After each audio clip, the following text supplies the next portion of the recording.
Patriotas. O Brasil de hoje vive um daqueles momentos históricos em que os fatos se acumulam rápido demais, mas as explicações oficiais insistem em chegar devagar. Em poucos dias, o país assistiu a uma sucessão de episódios que, quando analisados isoladamente, já seriam graves. Quando observados em conjunto, revelam algo ainda mais preocupante: a consolidação de um sistema político institucional que opera longe da transparência, protegido por alianças silenciosas e sustentado por uma narrativa cuidadosamente controlada.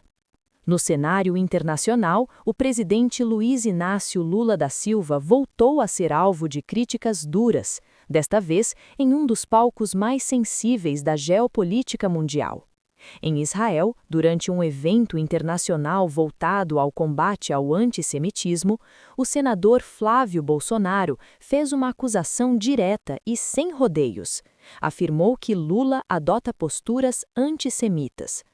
A declaração, feita fora do Brasil e diante de uma plateia internacional, causou repercussão imediata. Não apenas pelo peso da acusação, mas pelo simbolismo do local e do momento. Independentemente de concordâncias ou discordâncias políticas, é inegável que a política externa do atual governo tem acumulado ruídos. Declarações anteriores de Lula, comparações históricas mal calibradas e posicionamentos ambíguos em conflitos internacionais alimentaram desconfiança em aliados históricos do Brasil. A fala de Flávio Bolsonaro, portanto, não surgiu no vácuo. Ela se insere em um contexto no qual o governo brasileiro parece cada vez mais confortável em agradar plateias ideológicas internas, ainda que isso custe capital diplomático no exterior. A resposta do presidente Lula foi previsível: uma homenagem pública às vítimas do Holocausto. Um gesto simbólico, correto do ponto de vista humanitário, mas insuficiente para dissipar as críticas acumuladas. A sensação que fica é a de que o governo reage mais preocupado em apagar incêndios do que em rever rotas. A diplomacia brasileira, outrora reconhecida pelo equilíbrio e pragmatismo, hoje parece guiada por impulsos ideológicos e narrativas domésticas. Enquanto o Brasil protagonizava mais um episódio controverso no cenário internacional, dentro de casa o clima era ainda mais denso. O chamado caso Master avançava perigosamente sobre as estruturas do poder. O escândalo envolvendo o Banco Master deixou de ser apenas um problema financeiro ou administrativo e passou a atingir o coração do judiciário brasileiro. Vieram à tona informações sobre contratos milionários entre o banco e o escritório de advocacia ligado à esposa de um dos ministros mais poderosos do Supremo Tribunal Federal, Moraes. Não se trata de ilação nem de fofoca política. Trata-se de um potencial conflito de interesses de proporções inéditas, envolvendo cifras milionárias e decisões judiciais sensíveis. Em qualquer democracia madura, a simples existência dessa relação já seria suficiente para exigir explicações públicas detalhadas, afastamento cautelar e investigação rigorosa. No Brasil, porém, a reação institucional foi o silêncio. Um silêncio que ecoa alto demais para ser ignorado. O quadro se agravou quando surgiram relatos de encontros privados entre figuras centrais do judiciário e personagens ligados ao banco investigado. Reuniões fora da agenda oficial, encontros em ambientes privados, longe dos olhos da imprensa e do registro institucional, tudo isso em um momento no qual o banco enfrentava questionamentos severos e o ministro envolvido exercia influência direta sobre decisões relevantes. A pergunta que qualquer cidadão comum se faz é simples: como confiar na imparcialidade de um sistema onde julgadores mantêm relações privadas com partes direta ou indiretamente interessadas em processos sob sua influência? Não é uma questão ideológica, é uma questão de ética pública. Diante da pressão crescente, o que se viu foi um movimento raro, mas simbólico. Pedidos de impeachment contra o Moraes começaram a chegar ao Senado. O primeiro deles partiu de um cidadão comum, munido de argumentos jurídicos e fundamentado na suspeita de quebra de decoro e conflito de interesses. Outros se seguiram, ampliando o número de pedidos e demonstrando que a insatisfação não é isolada, nem marginal. No entanto, como já se tornou padrão, os pedidos encontraram uma muralha política. A presidência do Senado e lideranças alinhadas ao governo sinalizaram que não há intenção de dar andamento às denúncias. O recado é claro: certos nomes estão acima do escrutínio público. E quando isso acontece, não estamos mais falando de uma república saudável, mas de um sistema de proteção mútua.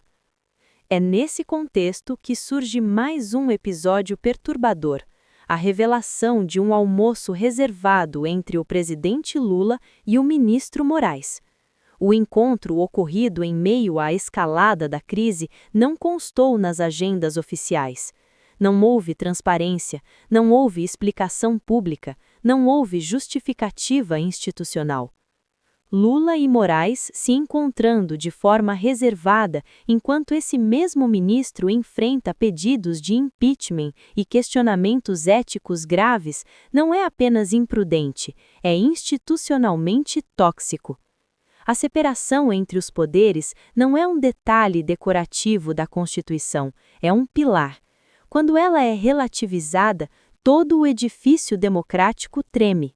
Enquanto isso, o Supremo Tribunal Federal, sob nova presidência, sinaliza endurecimento. O ministro Edson Fachin declarou que não ficará de braços cruzados diante de ataques à corte. A fala, em tese, busca defender a instituição. Na prática, porém, reforça a percepção de um judiciário cada vez mais fechado em si mesmo, mais preocupado em proteger sua imagem do que em responder às críticas legítimas da sociedade. O problema não é a defesa do Supremo. O problema é a incapacidade de autocrítica. Instituições fortes não são aquelas que se blindam contra questionamentos, mas as que sabem enfrentá-los com transparência e coragem. Como se não bastasse esse ambiente de tensão política e institucional, o noticiário ainda foi ocupado por um episódio que, à primeira vista, parece trivial, mas revela muito sobre as prioridades do governo. A primeira-dama, Janja, se manifestou publicamente sobre a morte do cão-orelha, expressando tristeza e indignação. A empatia com causas animais é legítima e humana. O problema é o contraste. Em um país mergulhado em crises políticas, econômicas e institucionais, onde a confiança nas instituições despenca e escândalos se acumulam, a comunicação oficial escolhe destacar temas periféricos, quase como uma cortina de fumaça emocional. Não se trata de criticar o luto por um animal, mas de questionar a desconexão com a realidade nacional. O Brasil enfrenta inflação persistente, insegurança jurídica, fuga de investimentos e uma sociedade cada vez mais polarizada. Nesse cenário, a superficialidade comunicacional não é apenas inadequada, é ofensiva. O que emerge dessa sequência de fatos é um padrão de concentração de poder, de proteção entre elites políticas e judiciais, de desprezo pelo cidadão comum. Um padrão em que escândalos são relativizados, denúncias são engavetadas e críticas são tratadas como ataques antidemocráticos. A retórica oficial insiste em falar em democracia, mas a prática revela algo diferente. Um sistema que se fecha, se protege e se perpetua. A democracia não morre de uma vez. Ela se esvai aos poucos, em almoços não registrados, contratos mal explicados, silêncios convenientes e discursos moralistas. Para o campo conservador e para todos que ainda acreditam no Estado de Direito, este é um momento de atenção máxima. Não se trata apenas de Lula, de Moraes, do Supremo ou do Senado. Trata-se do tipo de país que está sendo moldado diante dos nossos olhos. Um país onde o poder não presta contas tende a se tornar um país onde o cidadão perde a voz. Um país onde instituições se colocam acima da lei deixa de ser uma república, e um país onde a crítica é criminalizada não pode se chamar de democracia plena. A história mostra que sistemas assim não caem por acaso. Eles são sustentados pelo cansaço da população, pela normalização do absurdo e pela ideia perigosa de que sempre foi assim. Não foi, e não precisa ser. O Brasil já demonstrou em outros momentos capacidade de reação cívica. Já mostrou que sabe cobrar, pressionar e exigir mudanças. O que está em jogo agora é se essa chama ainda está acesa. Porque, no fim das contas, nenhuma toga é maior que a Constituição, nenhum cargo é maior que o país, nenhuma narrativa é maior que a verdade. E é justamente por isso que este momento exige lucidez, coragem e memória. Ser patriota hoje não é repetir slogans vazios, nem defender políticos cegamente. Ser patriota é defender o Brasil acima de partidos, acima de interesses pessoais e acima de sistemas que se protegem enquanto o povo paga a conta.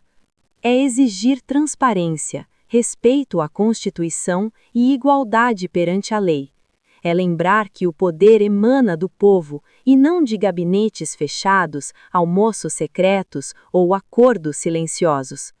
O Brasil é maior que qualquer governo, maior que qualquer ministro e maior que qualquer ideologia. Quem ama esta pátria não se cala. Quem ama o Brasil não se curva.